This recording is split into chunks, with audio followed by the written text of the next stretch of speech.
Astrology is not a science. Astrology is an art. Astrology কি? Astrology হলো universe, বিশ্ব ব্রহ্মাণ্ডের সাথে পৃথিবীর একটা সম্পর্ক।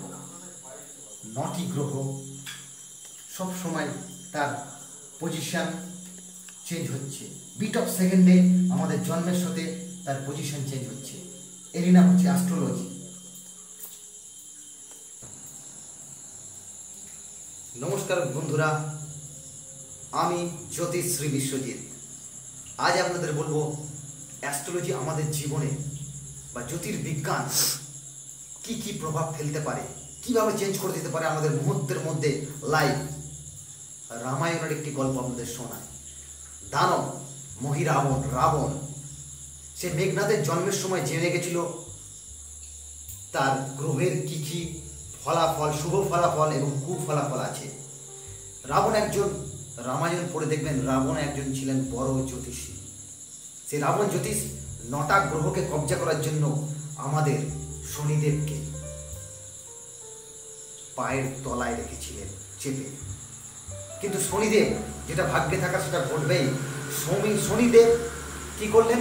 গ্রহরাজ শনি তেরা দৃষ্টি দিয়ে, তেরা চোখে মেঘনাথের জন্মছকের উপর তাকায়। তাই মেঘনাথকে লক্ষণের হাতে মরতে হয়েছিল। শনি ইজ এ গুড প্ল্যানেট। শনি একটা টাইম আপনাকে দিয়ে যাবে আর একটা টাইম আপনার থেকে নিয়ে যাবে।